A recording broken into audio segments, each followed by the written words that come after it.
Nigeria postpones its presidential election for 6 weeks due to security concerns.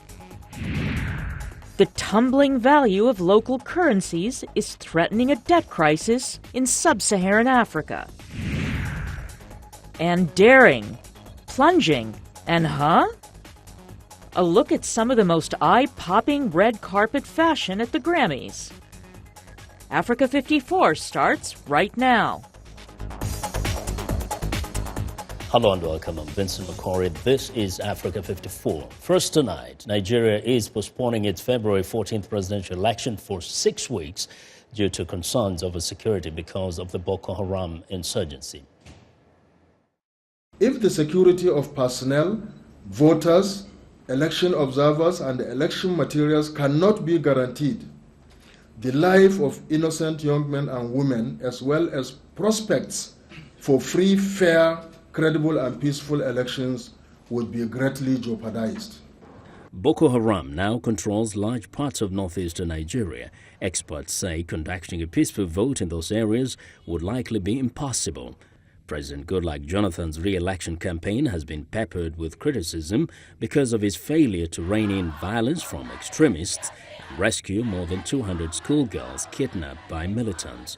Nobel Peace Prize laureate and Pakistani education activist Malala Yousafzai marked Sunday's 300th day since the kidnapping, saying rescue of the girls is less of a priority because their parents are not among the politically and financially powerful. The president's main rival in the March 28th election is seeking to benefit from dissatisfaction over the handling of security, promising to make the country safer. What I can do different is to empower the law enforcement agencies to be much more efficient. 4 West African countries, Benin, Cameroon, Chad, and Niger, say they plan to join forces with Nigeria to fight Boko Haram. However, representatives say they urgently need $4 million to deploy the multinational force next month.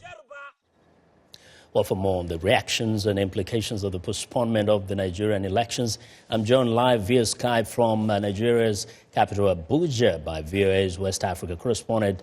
And look, welcome to Africa 54. And the question is, there have been mixed reactions across the country. What is the opposition saying? What is the ruling party saying?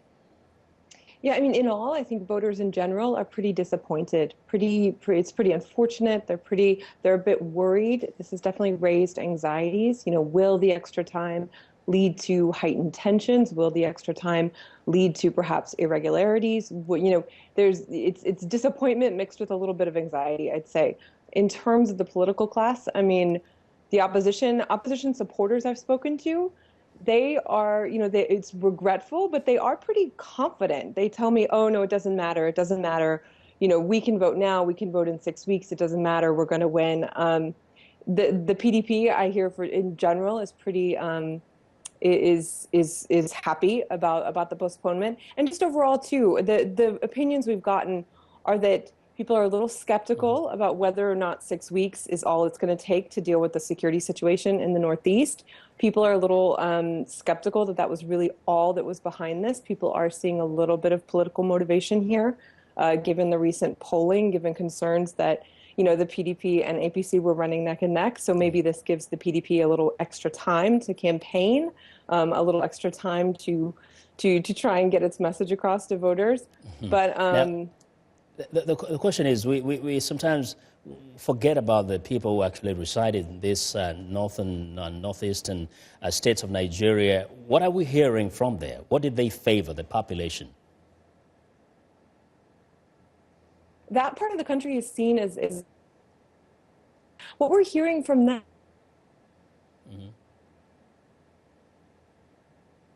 Their homes, whether or not they feel safe voting, whether or not they have their voter cards. Well, looks like we're running into some technical problems there with Anne Look reporting via Skype live from Nigeria's capital, Abuja. Well, for more perspective, I'm now joined by Leo Kayan. He's the head of the VOA's House Service. Leo, a lot is happening in Nigeria, and we're just talking to Anne. And the question that I want to ask you too is, first, what are you hearing, especially from the people in the states where the violence has become a daily thing? We're hearing about credibility. We're dealing with a chief of army staff or chief of defense staff who said that he was going to recover these girls.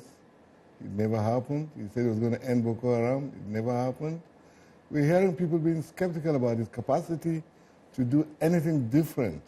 That is what's happening, and that's what's coming out of the northeastern part of Nigeria. Mm-hmm. They don't believe that what the army has not been able to do in the last 6 months, it can do in 6 weeks. But then, how about the credibility of the election? Is this one of those lose-lose situations? You hold the election, and in those circumstances, they say they cannot be credible. You don't hold the election at the time that they were supposed to be held.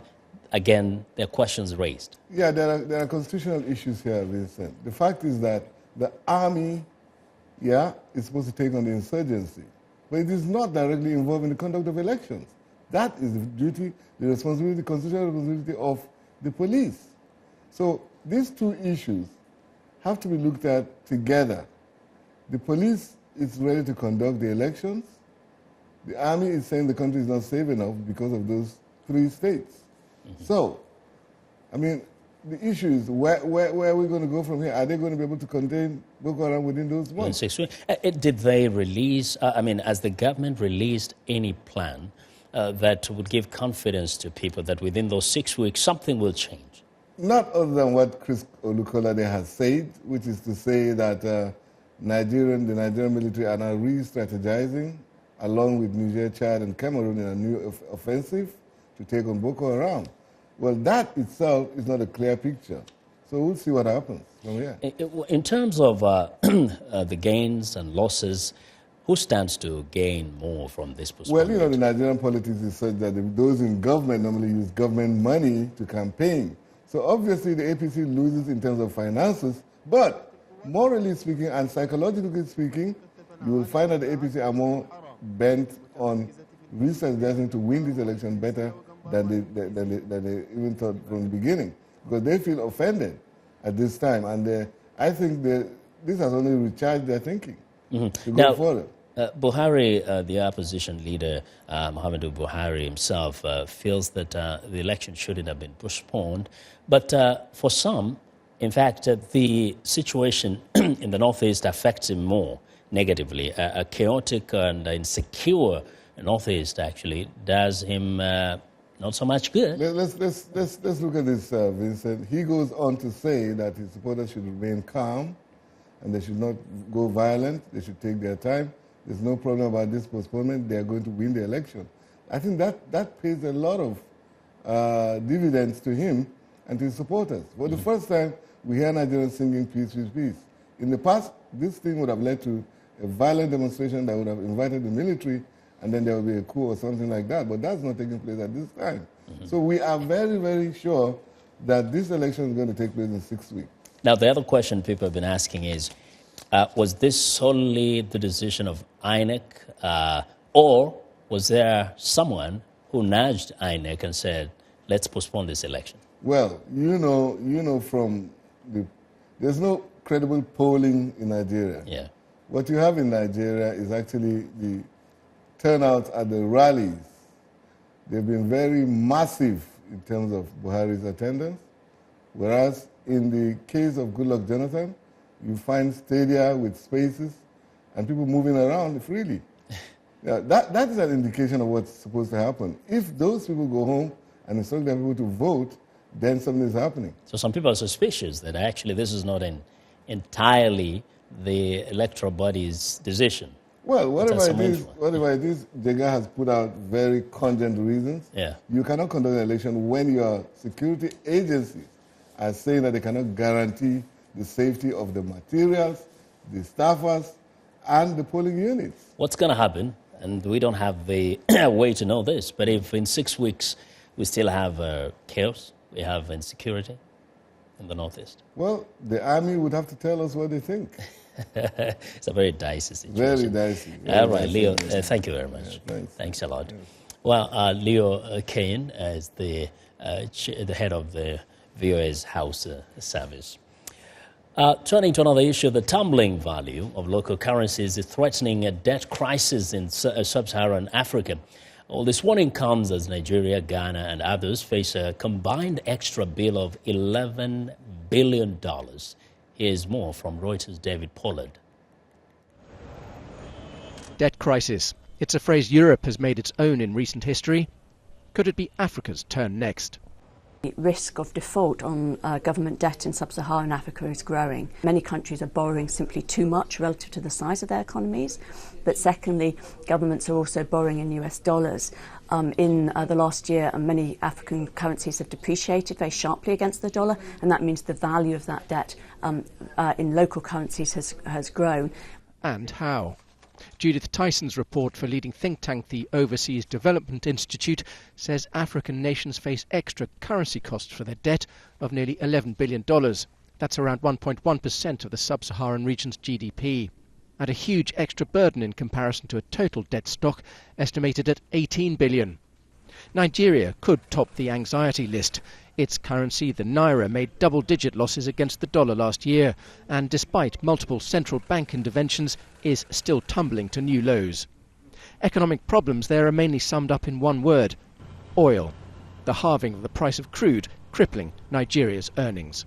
Oil prices and copper prices have collapsed. That's been very challenging for countries where that is their main exports. And secondly, the slowdown in China is affecting the whole continent. It's one of their main export markets. Ghana's cedi dropped over 30% against the dollar last year.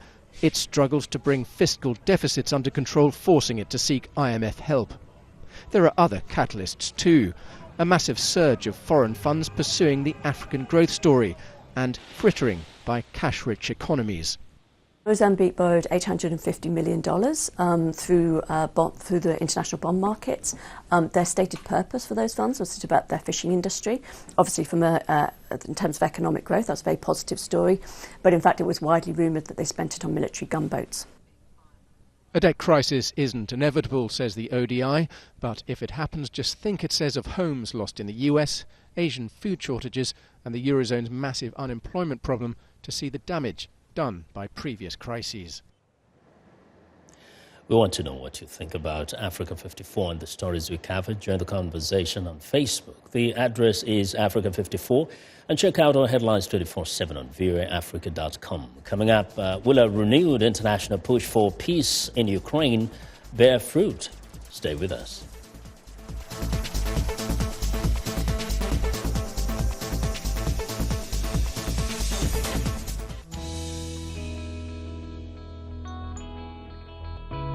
We were poor but happy in rural North Carolina. One night, a drunken driver hit us, and my baby sister suffered a traumatic brain injury. That made me determined to work in healthcare. I realized creating healthcare policy can make a big difference. I traveled the world to work on HIV/AIDS legislation. As a lobbyist, I take great pride in moving the public health agenda. To me, Black History Month celebrates the chance to dream beyond what is possible. My name is Arathan A.J. Jones, and I am a government affairs executive.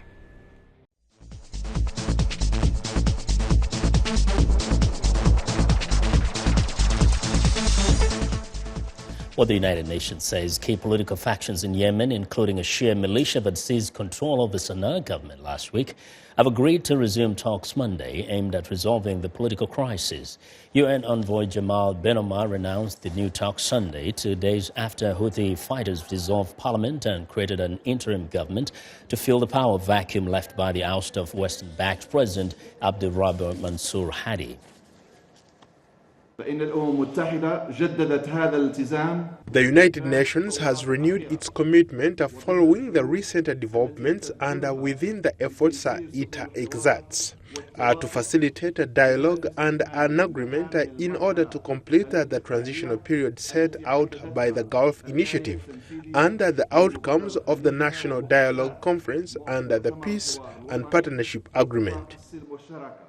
Well, Yemen, which occupies the southern tip of the Arabian Peninsula, has experienced political turmoil since 2011, when protesters inspired by the Arab Spring movement forced the overthrow of then-President Ali Abdullah Saleh. Well, this week, the focus remains on the crisis in Ukraine. U.S. President Barack Obama is hosting German Chancellor Angela Merkel at the White House later Monday. VOA's Michael Bowman reports it remains to be seen whether a renewed international push for peace in Ukraine will bear fruit and whether the United States will send a lethal military assistance to Kyiv.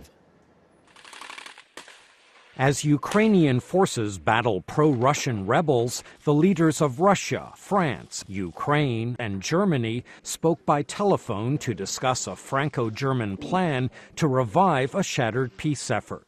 The leaders are expected to meet in Minsk, Belarus, Wednesday in hopes of restoring last year's ceasefire that never fully took hold and broke down entirely in recent weeks.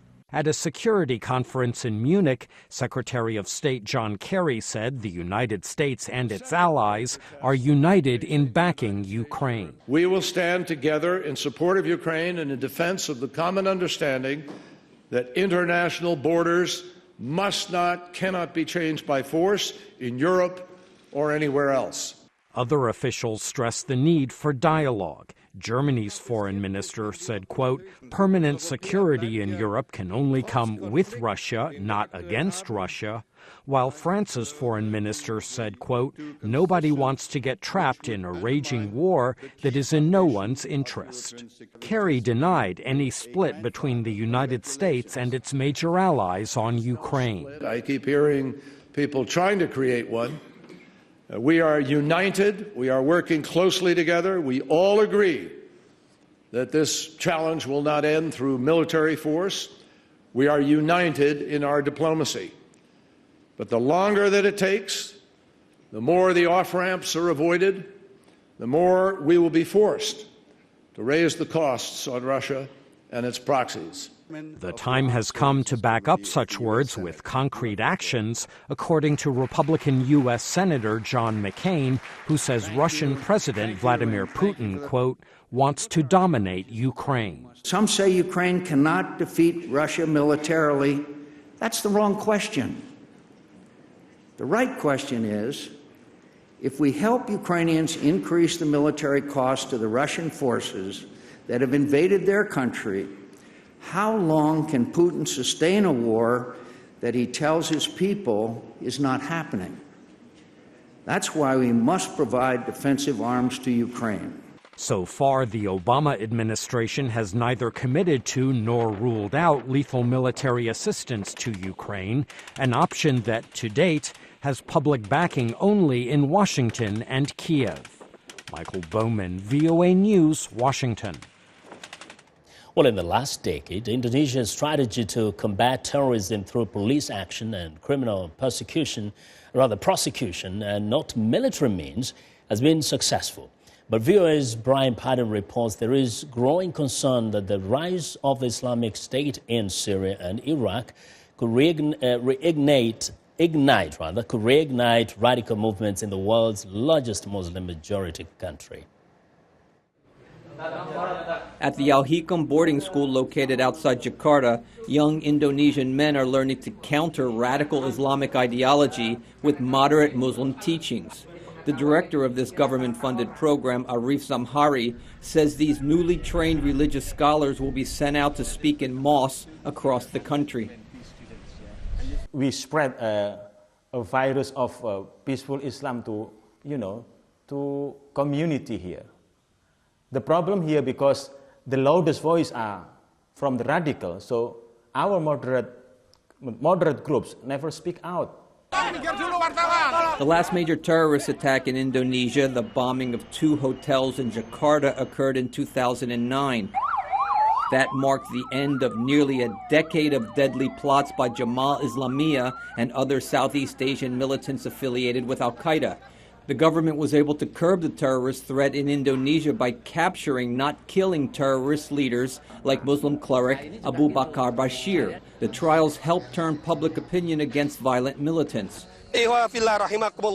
But the terrorist threat re-emerged this year in an online video featuring a purportedly Indonesian Islamic State fighter in Syria exhorting Muslims to rise up against the government in Jakarta. Sidney Jones with the Institute for Policy Analysis of Conflict in Jakarta says this video was a wake-up call. The Indonesians, for the first time, saw the Islamic State as a challenge to Indonesian sovereignty. That's what triggered the reaction. It wasn't that all of a sudden it became more dangerous. Police have since arrested some local Islamic State supporters and may prosecute them for aiding rebellion in a friendly foreign state. Authorities may also revoke passports of the estimated 150 Indonesians who have joined the Islamic State in Syria. Despite concerns from some human rights groups of heavy-handed police tactics with little civilian oversight, the country is sticking by its counter-terrorism strategy. Some moderate Islamic leaders support blocking religious education funding from outside groups, especially from Iran and Saudi Arabia, but such a ban would include Christian missionary organizations as well. Sidney Jones says more Indonesian Muslims are using social media to speak out against the extreme violence practiced by the Islamic State.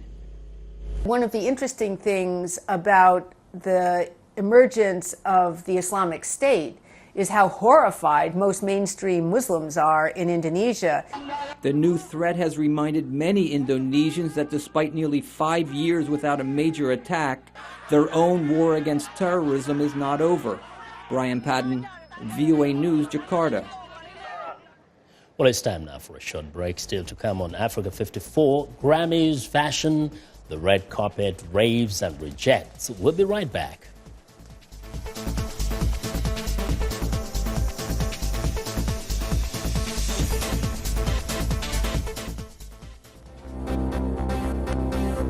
If you've just joined us, I'm Mariama Diallo, and here is a quick recap of today's headlines. In Nigeria, Boko Haram leader Abubakar Shekau vows that the group will defeat the regional armed forces. And we stay in Nigeria, where the government comes under fire over the decision to postpone national elections in the face of relentless Boko Haram violence. In Egypt, authorities say on Monday that 19 people were killed in a crash at a Cairo stadium, lowering an earlier toll. Finally, in Ivory Coast, football fans in Abidjan celebrate the country's victory over Ghana in the final of the African Cup of Nations. That's it for today. Thanks for watching. We'll see you next time.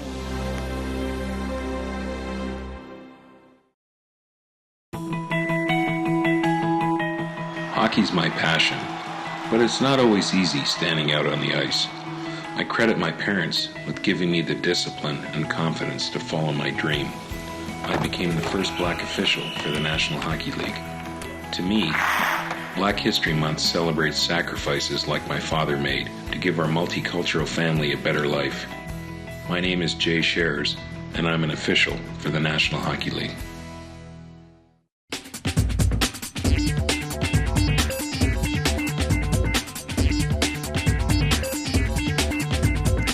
Welcome back to Africa 54. Here's what's trending. A big night for music generates a lot of social media buzz for some out there fashion. As usual, Madonna didn't disappoint our fans and our critics. The 56-year-old star's chest was spilling out over a Givenchy Beresky get-up, complete with corset, leather gloves, fishnet stockings, and thigh-high boots. Kim and Kanye West showed some major PDA for cameras. You'd never know that minutes before stepping onto the red carpet, she was making alterations to her plunging outfit. Meanwhile, pop superstar Rihanna, 26, resembled a giant cupcake when she arrived swamped in a huge pink gown. Nicki Minaj killed it in a plunging Tom Ford gown and came this close to a wardrobe malfunction. Well, next up, do you still miss Breaking Bad?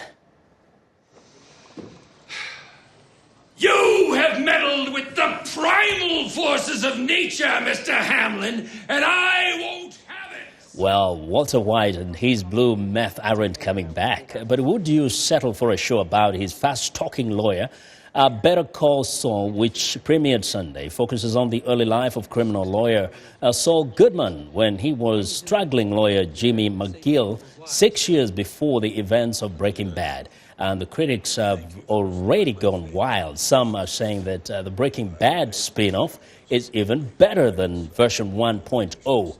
High praise indeed. The second half of the pilot airs Monday.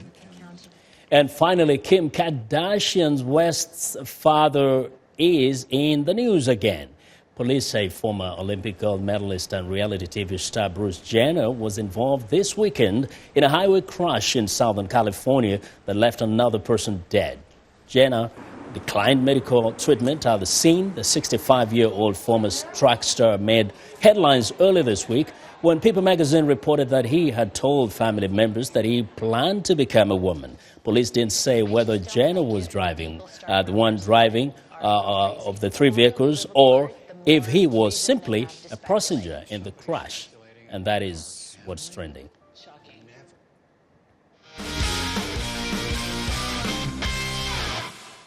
Well, it's time now for a Monday Sports Report, and here's Sunny Young with the sunny side of sports. Well, Sunny, it's all about the Africa Cup of Nations final, right? All about the Nations Cup, Vincent. Sporty greetings once again to our Africa 54 viewers. Here's a sunny side of sports salute to the Elephants of Ivory Coast, who lifted their second Africa Cup of Nations football trophy, and first since 1992, with a dramatic 9-8 penalty kick shootout victory over Ghana in Bata, Equatorial Guinea.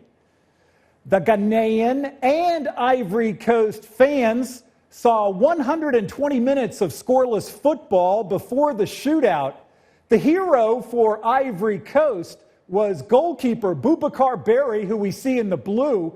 He converted the winning spot kick, setting off celebrations by his teammates. The French coach of Ivory Coast, Hervé Renard, also won the Nations Cup title in 2012 when he guided Zambia to the trophy. It was a disappointing loss for the Black Stars of Ghana. Star striker Asamoah Gyan had this to say after the match. I think we had an edge to win today, but that is football for you. Things happen in football, so we have no excuses now. We went to the penalty shootout and then we lost today. I think they've gone to the final on 2 occasions and then they've lost, and then this year they came back again to win it.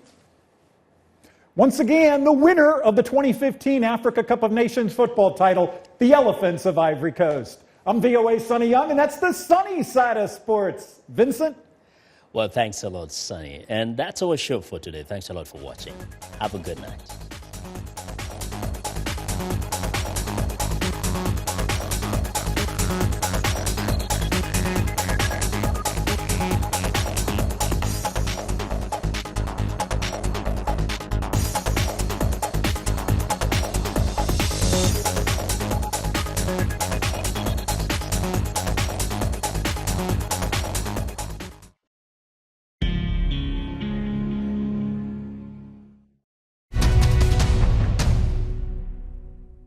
Welcome to the Voice of America's News Words. This word has to do with health care in the United States. John Boehner, the Speaker of the House of Representatives, does not like President Barack Obama's health care reforms. Why did the president mislead the American people when he promised they could keep their health care plan?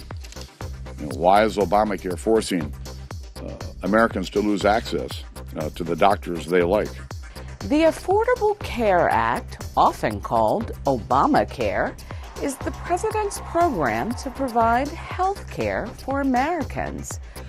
Despite early problems with the program's website, the White House hopes that many Americans will use Obamacare to get health care.